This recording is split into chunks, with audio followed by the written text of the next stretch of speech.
Great. We're going to get started. Hello, everyone. Thank you again for joining us today. My name is Brian Israel. I am the chair of the board of Friends of Israel's Environment, which is an American, US-based, not-for-profit organization. Our mission is principally to support Adam Teva V'Din, which is the premier environmental advocacy organization in Israel, working tirelessly for over 30 years to protect Israel's environment and also to protect the rule of law.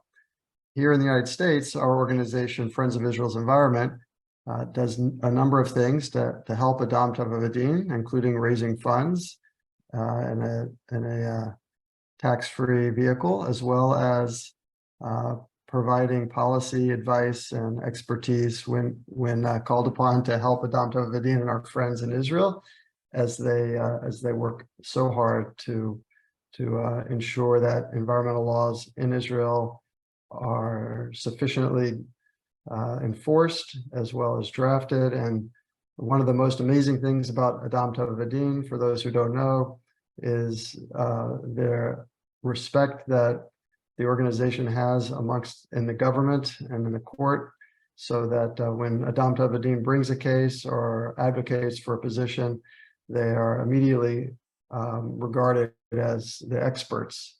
We have one of those experts with us today, Dr. Aryeh Wenger, who's the chief scientist for Adam Teva V'Din, and we're so happy to have you. And Thank you, also Brian. joining us today is Gary Skolnick, who is with me on the board of Friends of Israel's Environment. We have one potential other panelist who may be joining us in a little bit. As you all know, the topic today is solar energy in Israel, barriers and opportunities. And before we get into that, I'd like to turn it over to Aryeh just to give 2 minutes about, I've given a high level of what Adam Teva V'Din means to you.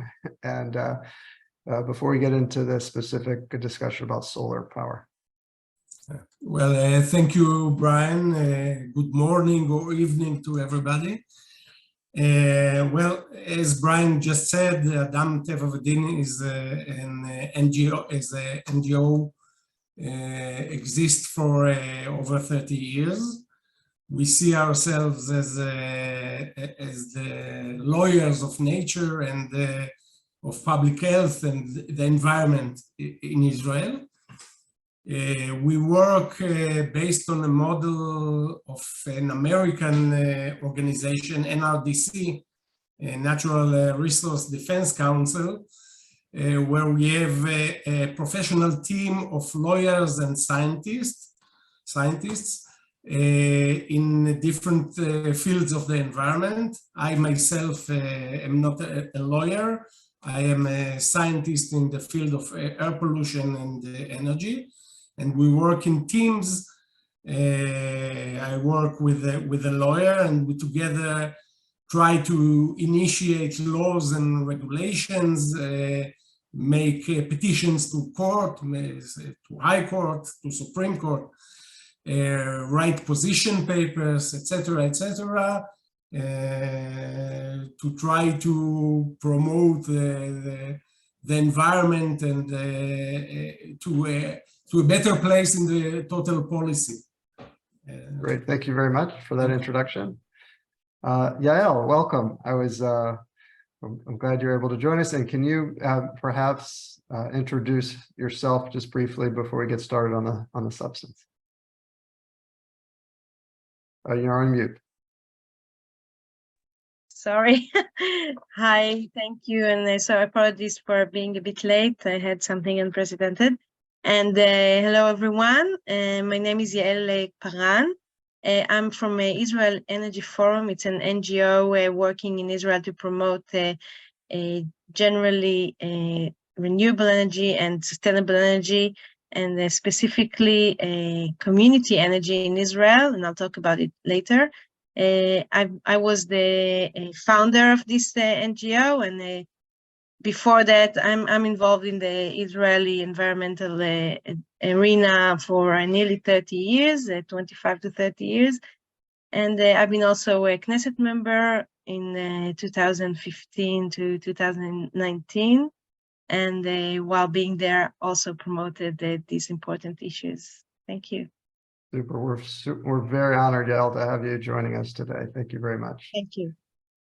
And I'm going to turn it over to Gary, but before I do, if I could ask Rachel, who is helping to coordinate the logistics, to put into the chat box for everybody our website, so that you'll be able to see what's going on. And also, please feel free to contribute or get involved as you see fit, but so that everyone has that information, that will be in the chat box. And with that, Yael mentioned community solar, and I would like to turn it over to our resident expert in the United States on community solar, Gary Skolnick, to give us an overview of what that means and how that's impacting the industry here, and also, and then we'll turn to Yael to learn more about the specifics in Israel. Thank you, Brian, and it's great to see my fellow panelists, especially Yael. It's been a while.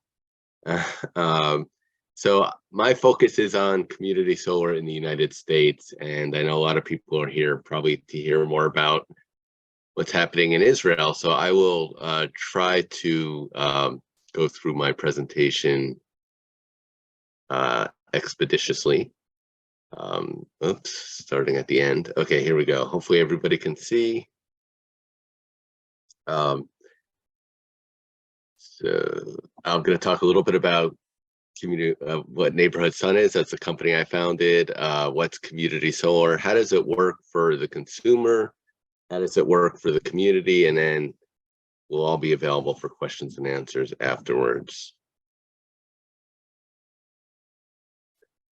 So Neighborhood Sun, I founded it in 2016. We are only focused on community solar projects.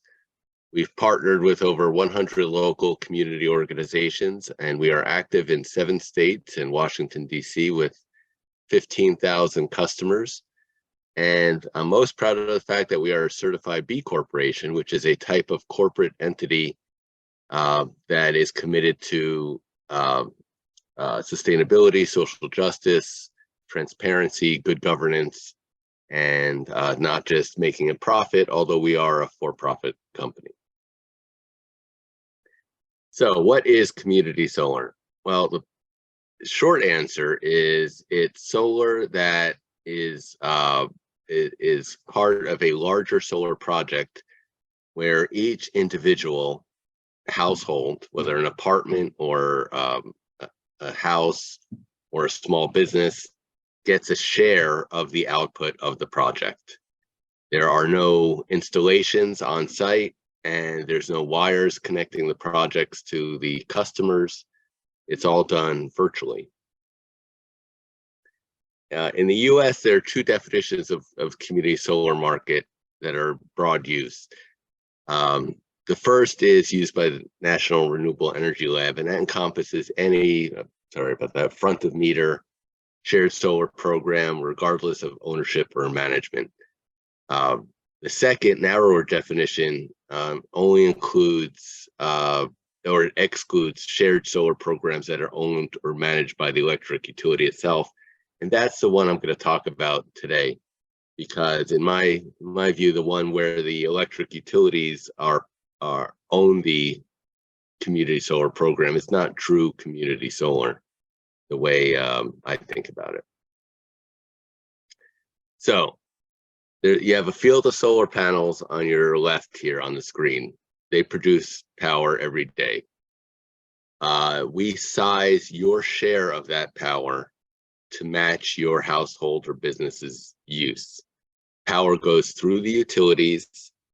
Obviously, we can't tell it what electron goes where, so we don't know if the power actually goes to your house.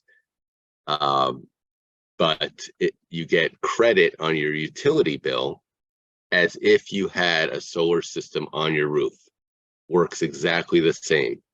In the United States, we have a system called net metering, which basically means when you put a solar system on your roof, every kilowatt hour it produces, you get credit on your electric bill for that kilowatt hour. With community solar, it's the exact same, except it's just called virtual net metering. Solar involves a host of players. So Neighborhood Sun is what is called a subscriber organization or an aggregator. We and several of our other companies, there's a couple dozen out there, we go out and we acquire the customers, and then once the project is built, we manage the customers. We do the ongoing billing, customer service, utility interface, etc.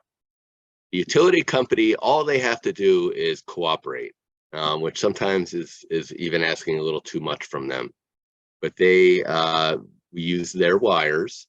They have to, we tell them how much credit each customer gets, so they have to put it on the utility bill. And in some states, they also do the billing for us. The EPC, which is the engineering, procurement, or construction firm / developer, they're the folks who build the projects. And then the financier or owner, they finance the projects, and they're typically the long-term asset owner. Sometimes the developer and the financier can be the same company, but it's often split up. And of course, you have the customers who are getting all the benefits of solar power. You have local organizations who participate through partnerships with companies like us and many others who do this work. Now, this chart is a little outdated because it was prepared prior to the extension of the investment tax credit, which was part of the Inflation Reduction Act. And, it showed that community solar installation and forecast would be pretty steady for the next few years. Most of the expansion of community solar has been driven by new markets, new states coming on, and I'll get to a little more of that in a second. But it was about 3 gigawatts of installation in 2020, and I think now it's about 6 gigawatts. So the IRA has definitely already started to accelerate deployment. And the thing about the United States that's very different than Israel is that we don't have one electricity market. We have 51, 50 states plus the District of Columbia.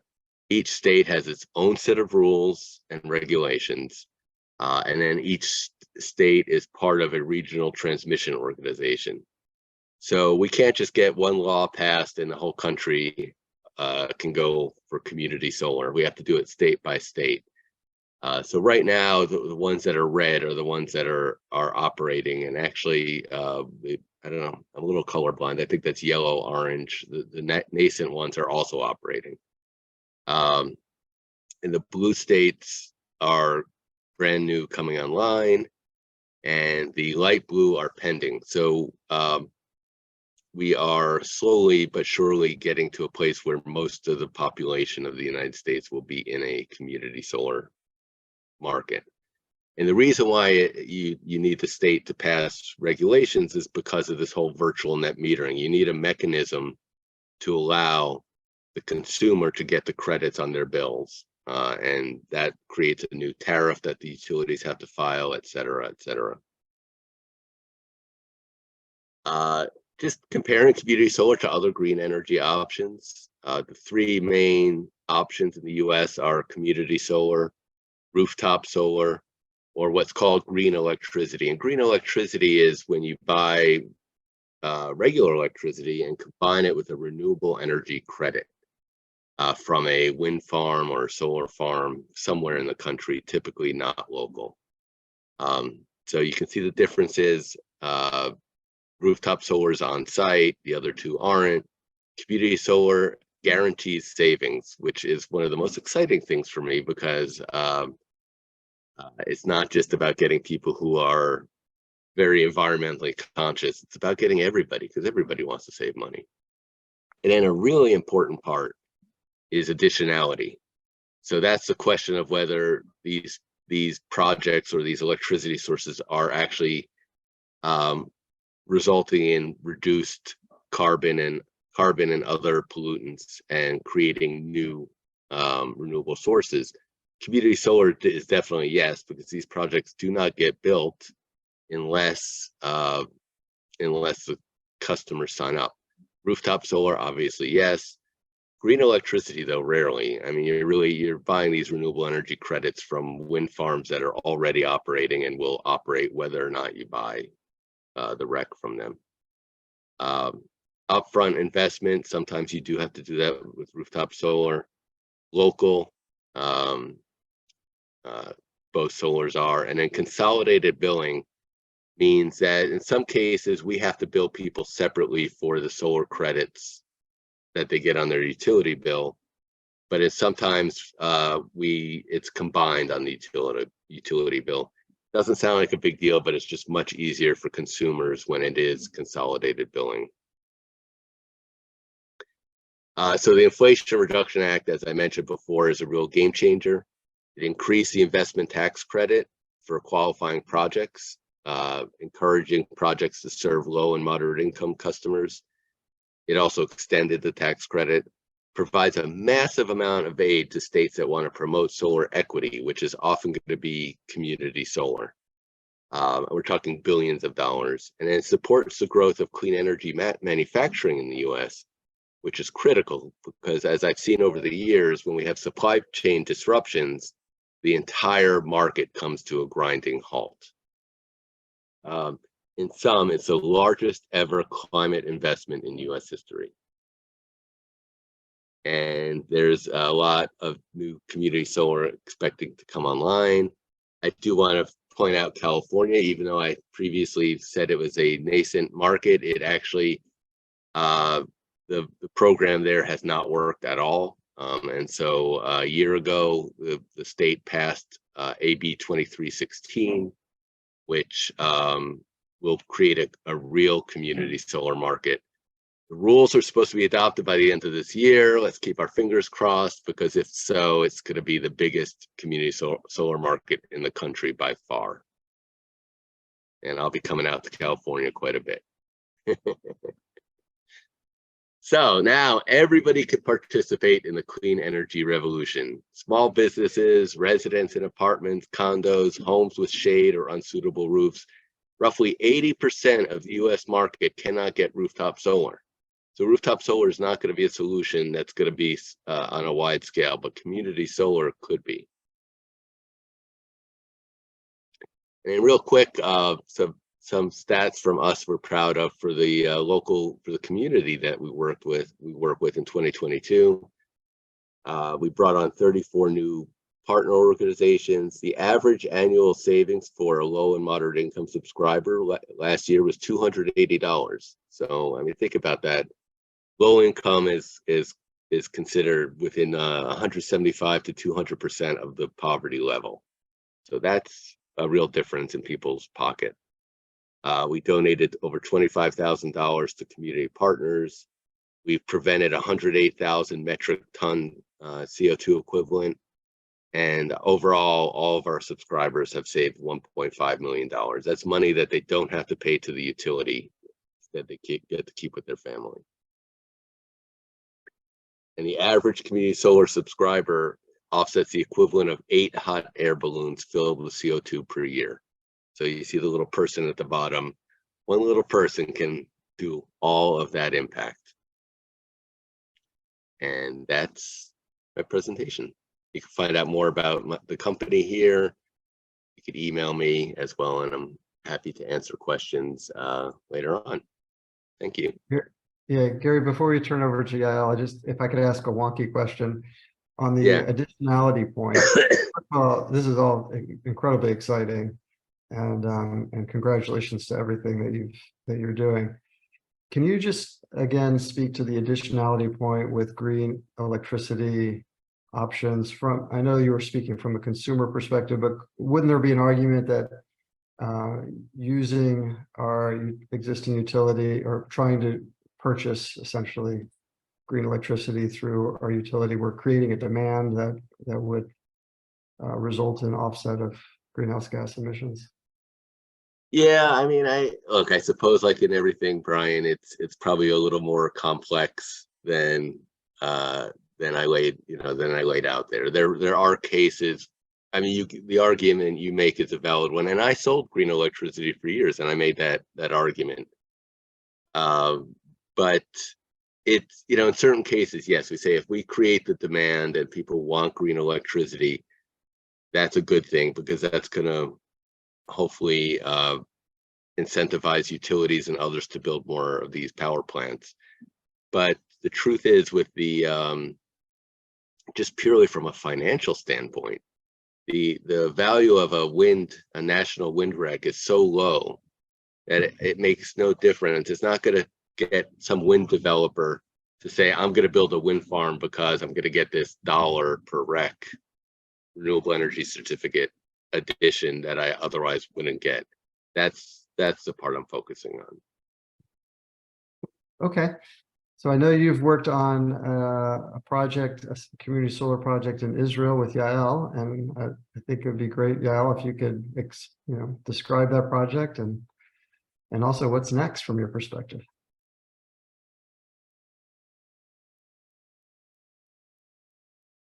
Sorry, the mute button didn't work. Thank you, Brian, and thank you, Gary, for such a beautiful presentation. Whenever I hear Gary, I can only say that we wish we could do these things here in Israel. We lack the regulation or the appropriate regulation in the electricity market, but it's coming, hopefully, in the next few years. There are big changes in Israel's electricity market, and it's going to open up for private suppliers to approach residents for selling their green or not green electricity directly to the customers. So it could open up an opportunity for creating such projects like energy Neighborhood Sun is doing, but it will take time. What we are doing now in Sun for Everyone, I'm going to start the presentation, is a little bit different.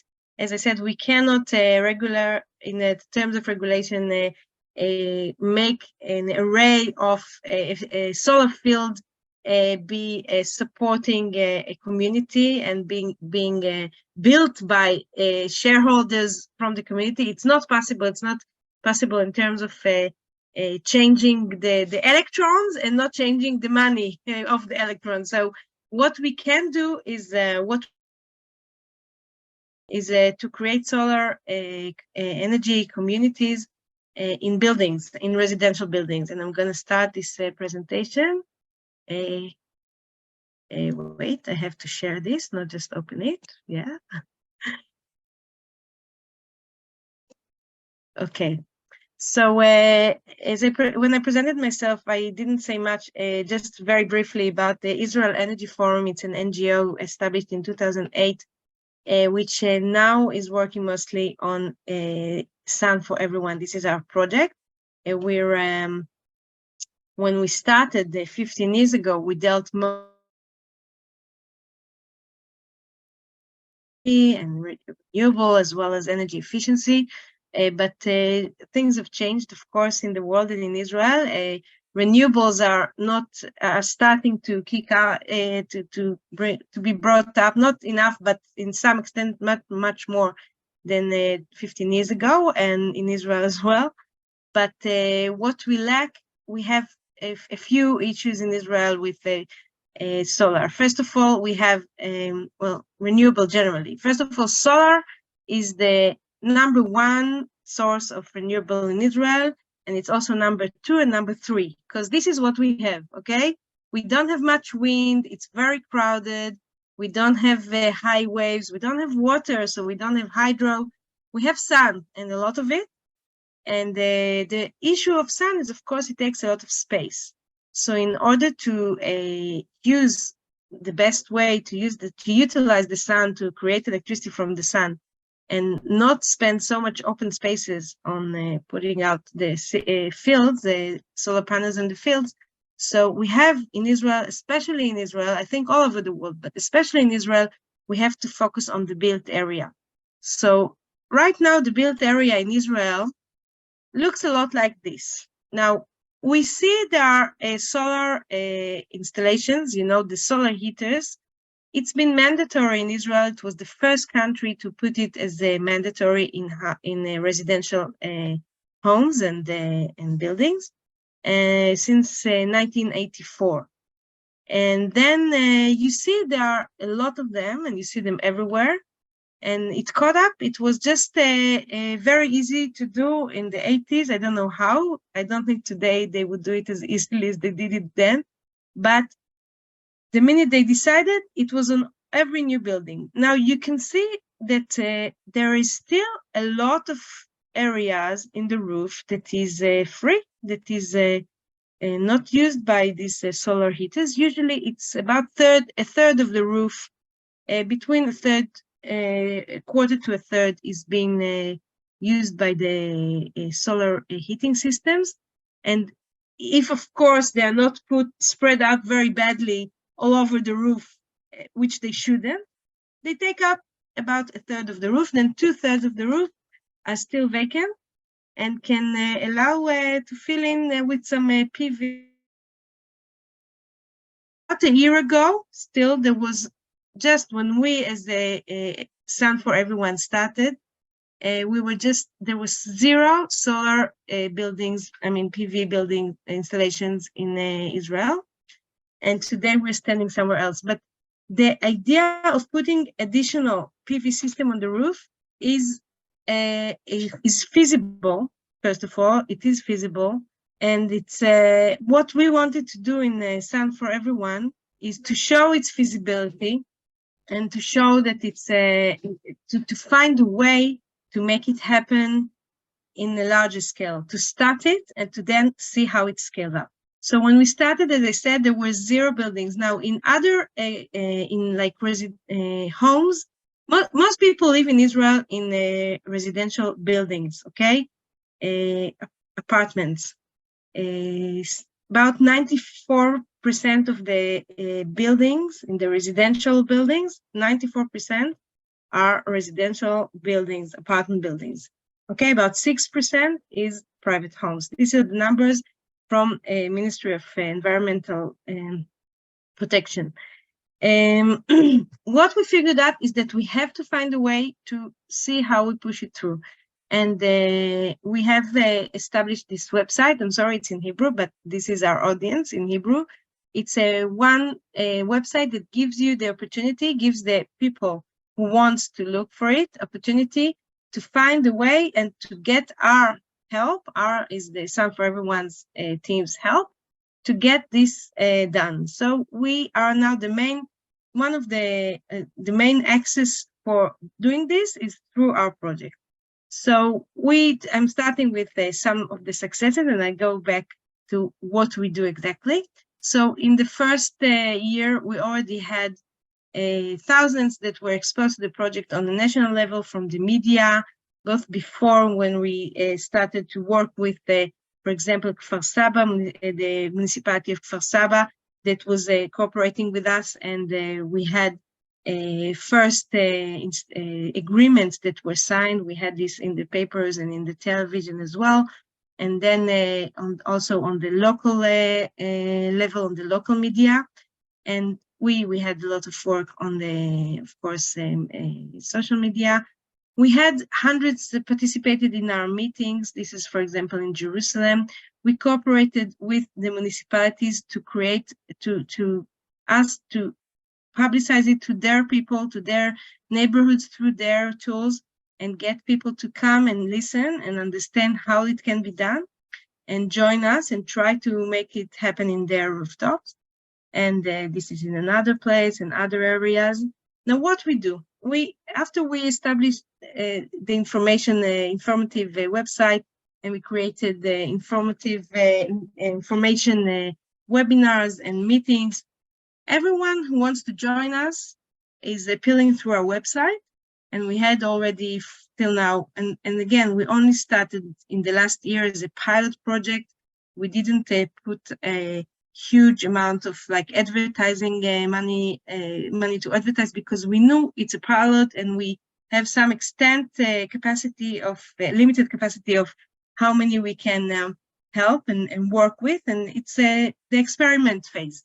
So from about 200, nearly 200 that approached us, we looked at everyone who requested for estimation, and we ourselves, we looked at their rooftop. We have an air pictures, aerial pictures in all of the municipalities' websites, so we could get to any home, any building everywhere in the country, and measure it. So this is what we do. You see here all the numbers. We measure. We take a look, and we measure how much is the free space in the building. Okay, with the existing water heating system on the roof. And this is, and then we give them the estimation. This is just an example of a house in Kfar Saba. It's a true estimation, and we give them how much we estimate that can be built there with leaving the solar system, the heating system, taking it out, and how much it will cost them, how much they can is the revenue. Okay, so this is the estimation we send them. After we send it to them, we have meetings with them. Many of the meetings were on Zoom, some were like at their homes. We are helping them to create an agreement with their neighbors, because what happens is the roof belongs to all the neighbors together. And according to the law in Israel, they have to decide together. They have to have a majority of 2/3 of the homeowners in the building to allow this project to begin, to be built, okay? So after the house committees are approaching us and we make the estimate, we are talking with them, and of course they talk to their neighbors, and we come to help them talk to their neighbors and make them agree on that project. Of course, there are a lot of issues that come up. Why yes, why not? We can start talking about it later. So we had about 50 houses that we started to follow and work with them to give them support.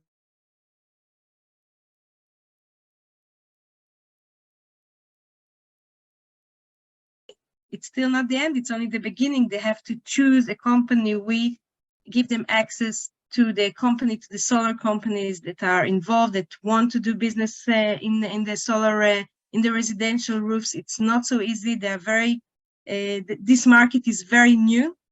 So also the solar companies are very new to the market. They're checking it out. Here we have a celebration of signing a contract. But that was actually our second signing. It was in Carmiel. The first one was in Be'er Sheva. And altogether this year, 12 buildings signed the contract by the end of this first year. Now we're following with more, of course, with more. This is another building in Be'er Sheva. And this is very proudly the first installation. It was just built at the end of May.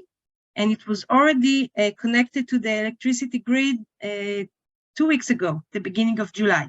So here is standing here on the roof, Yuval. He's the head of the committee, house committee, and he made this all work out. It's actually 3 buildings that are connected. It's 3 buildings and 3 systems that are connected in one house committee.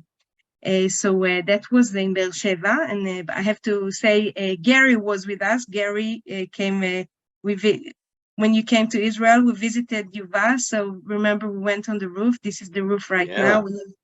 We have even more pictures. So yeah, it's amazing to see it. It's amazing to see it. It really is.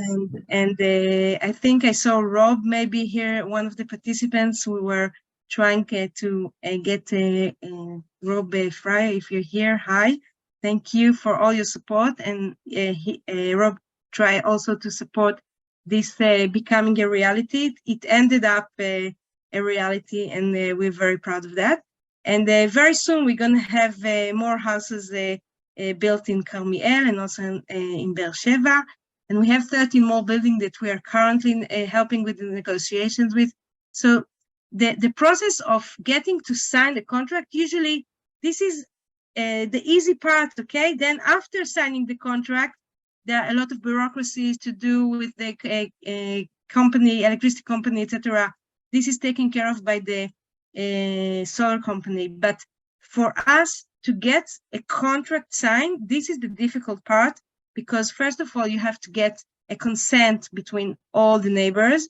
And second, you have to sign the contract the way it's done, we have brought a lawyer to join all the contract signing, and it's been a negotiation on really every step, every part in the contract, because it's a complicated contract. For now, it's complicated. It's going to be much easier, hopefully, in the future. And what's next? What we see as it's following for us in the next couple of years, we hope to make the Sun for Everyone as like a one-stop shop, a place to promote renewable energy communities and to get the rooftops on board in residential buildings and in neighborhoods, because this is really, I believe this is taking the power and giving it to the people, like the power in terms of electricity. We have this availability now with the new technology, with the solar panel that can be put everywhere. We can make it accessible and owned by everyone. They just have to want this access, to understand it's available, and to make it happen, which is not always so easy, but it's not that difficult. So we see all the stakeholders here, like government, local authorities, the private sector, the citizens, of course, and also civil society. And we are going to work with all of them, hopefully, successfully, to make this happen all over the country. We want to see how we scale it up. We want to see how we work with many local authorities to work with their residents to make this happen.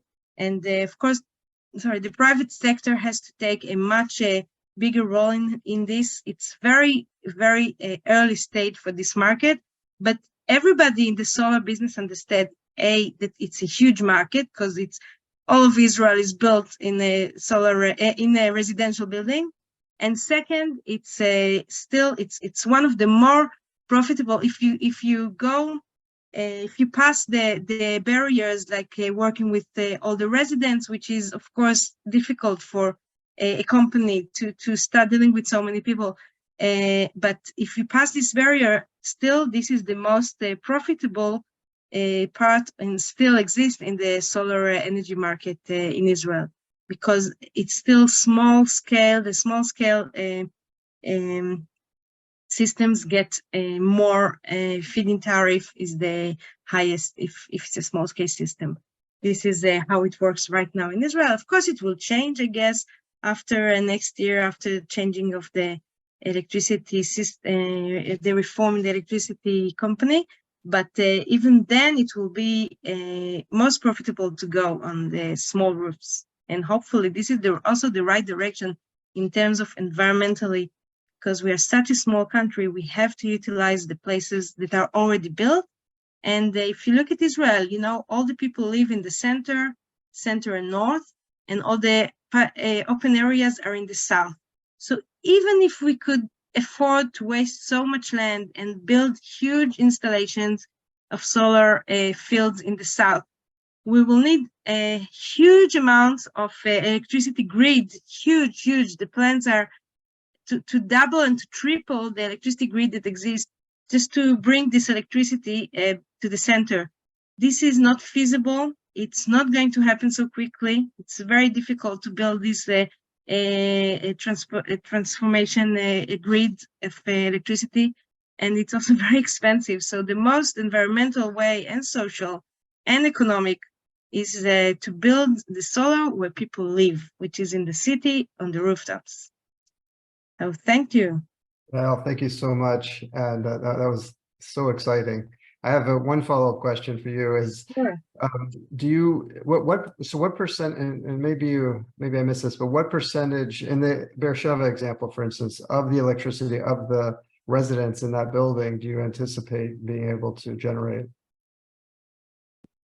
I tell you what, the way it works, because it's the electricity that is built on the solar on the roof is owned by the house committee. Okay, let's put it this way.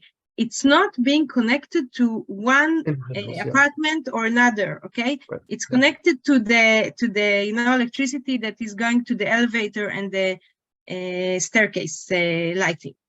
So the way it is counted, it is generally the electricity that can be produced on the roof is enough for 1.5 floors. That's all, okay? Maybe 2 if you're really saving energy. That's most of it. So this house has like 5 stories, so it's a third of the building, more or less, okay? But because of the way the market works, it's not calculated as part of their electricity. This is maybe the next stage, that it would be able to be counted as part of their electricity bill. But right now, it's only you sell electricity to the grid and you get the money, and it's counted as part of the green electricity you produce in Israel. Terrific. Terrific. Thank you so much. And before turning it over to Aryeh, I would like to remind folks that you can please feel free to ask questions in the Q&A box, and we'll try to get to everyone's questions. So Aryeh, if you could now maybe address at a broad level essentially some of the opportunities and obstacles for increasing solar electricity in Israel from Adam Teva Vadin's perspective. Yes, sure. Just let me share the screen for a moment. Okay. Can you see the slide? Yeah. Yes. Okay. So solar energy successes are new, but solar energy efforts are not new. They exist for many years. So for many years, solar energy was not a real option, not in Israel, I think not elsewhere, because of a few problems. First of all, solar energy had low efficiency and very high prices. You needed a lot of area to produce each kilowatt hour, and it was not efficient. You need a lot of area, and in Israel we don't have 50 states. We have one little and very dense state, and we don't have much area. Area is a very scarce resource in Israel. And the known problem of solar energy is that energy is not available during nights and winter days. So all these problems still exist, but at the beginning of the road, they were very, very dominant.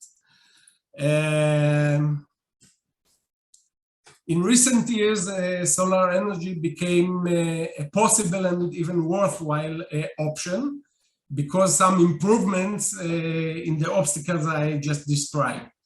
Efficiency improved a lot, also of PV solar, because at the beginning of the way, we thought about thermosolar large fields, but now PV is also more efficient and it is an option.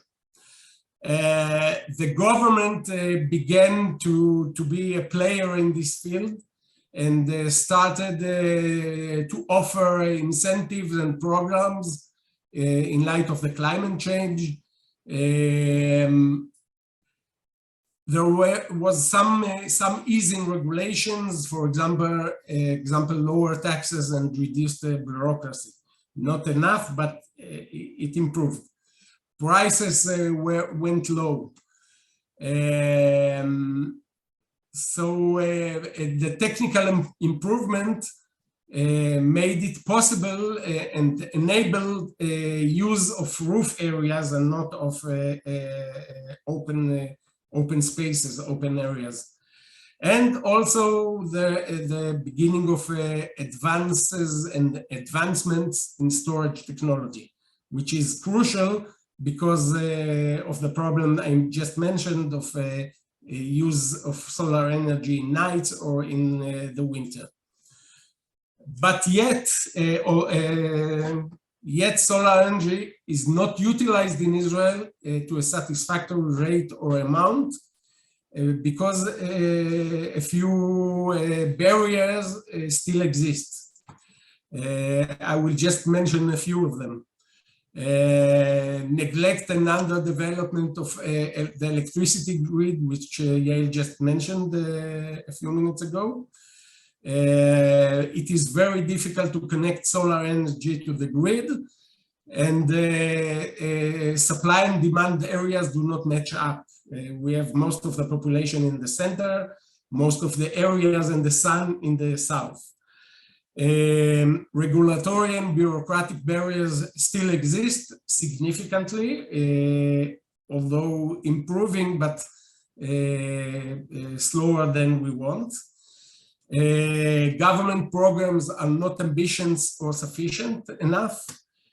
And as an example for roof PV barriers, some of them Gary or Yael mentioned, in apartment buildings, there are low incentives for each apartment. The building committee has financing problems and difficulties. They need for agreement of 2/3 of the tenants. Bureaucracy still exists, and the lack of knowledge about the process. These are just a few examples. So we want to create a behavioral change within the population in face of solar energy. So to create this behavioral change, we can either tempt people, convince, enable, or oblige people to behave differently. So in face of the climate crisis and energy challenges, we in Adam Teva V'Din believe that we need all four. We just heard about community solar rooftop projects, which are enabling and tempting based on economic incentive, tempting the people to go into the project. And these projects are inspiring and maybe have a great potential, but we don't think it's enough. We think that we should work on all directions simultaneously. We still believe that government should be more active. Community is crucial, of course, but I don't think that the government role is finished. They have an important role and responsibility for sustainable energy development. I don't think that the solar challenge should be based solely on free market mechanisms or on the goodwill of individuals. I think we need more involvement of the state, side by side with community projects that come from bottom. We need bottom up and top down policies combined together. So I think that's for the general overview for now. Okay. Thank you, Aria. I do have a follow-up question for you, which is, but first I want to ask Yael if she could address the question that Hannah asked about new requirements for new buildings. You're on mute. Sorry. The requirements for new building, there's been a decision made by the government, but it was the previous government. As you know, we have them change quite often here. And the decision was to have every new building, but not residential, to have PV panels, and that includes industry and commercial and public buildings, which is a good decision. It still hasn't moved to the phase like there is a government decision, and then it has to go into regulations in the process of building, etc. It hasn't moved to that stage yet. There's like a committee that is considering, etc. So this is one. So this is one good thing. It is still not mandatory on households, on the residential buildings, homes, or apartment buildings. But there is a change that also I was involved in when I was in the Knesset, that the mandatory solar heating system can be exchanged with PV in the same area. This is quite new. It's since 2019. I mean, it was brought up in 2017, but it became legally mandatory since 2019. So still everyone knows about the solar heating that is mandatory. These people know, I mean, builders and architects, everybody knows. The way that the new regulation works, it's still like going on slowly, but eventually it is profitable for the building to have solar PV. And in terms of both economic and energy, it's better. And I'm sorry, I forgot one very important thing. They don't just put electric water heaters and they change them to use heat pumps to heat up the water. And heat pumps are very, very energy efficient. So it's more energy efficient to have a heat pump that works all year round than a solar heating system with a normal old kind of heating for the winter, because it uses a lot more electricity at the end, or about the same for the year round. And then you produce with the same area, you produce electricity. So this is the new thing, but it's still not mandatory. It's like on a gray area. Yeah, and we hope to make this mandatory in a certain stage. It is being pushed forward by the green building labels. Okay, green building in a very low, like LEED -2 is mandatory in Israel, but it is still doesn't make solar PV very happen enough, but hopefully will go up. This is my Super. Thank you, Yael. We have, I think we have time for one more question, which I'm going to ask Aryeh to end with. If you could maybe just spend a minute talking about what you see next for Adamta Vadin and advocacy in the solar space. What are your priorities? Yeah, just let me share once again. And Okay. Oh, look at that. That was perfect. Yeah. Like we planned it. Yes. Okay. Show you a few more slides quickly. We still work, we are not only an advocacy organization, but also policy. So we are now, we will be hopefully more involved in policy regarding solar systems. We try to initiate laws and regulations, as I said. For example, we made a report based on on the model of negawatts, which are watts which are not consumed. Our negawatt model combines obligation and incentives to large electricity producers as a part of the polluter pays principle. The basic idea is that large energy companies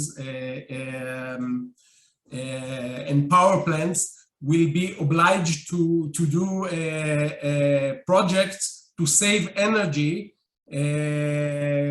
because producing energy based on fossil fuels is very polluting. The same model can be applied also for solar production. They can help the community and put money and do project with their customers, not only to save energy, but also to produce green energy based for example, electricity producers will have performed energy efficiency and saving projects in the community, they will reimburse for expenses up to 100%, depending on their performance and meet their energy saving goals. In case of energy saving beyond their goals, they will get incentives. So the model is based on both obligations and incentives to large producers, and it can be adapted not only for energy saving, but also to energy productions in solar systems in the community. So that's just an example for a policy which is available, and we can use it, and we will be a part of the efforts with the other organizations to reduce barriers and to have more appropriate policies to enable more solar systems. Great. Well, thank you, Aryeh, and to all of our panelists, Gary, Yael. Thank you to everyone at Adam Tov Vadin for helping us get today's panel organized. And if any of you would like to become more involved in Friends of Israel's Environment, as we support Adam Tov Vadin, please feel free to reach out to either Gary or myself or any of us really, and we'd love to have your involvement. With that, thank you again so much, and enjoy the rest of your day or the rest of your evening in Israel. Thank you very much. Thank you very much. Thank you. Thank you.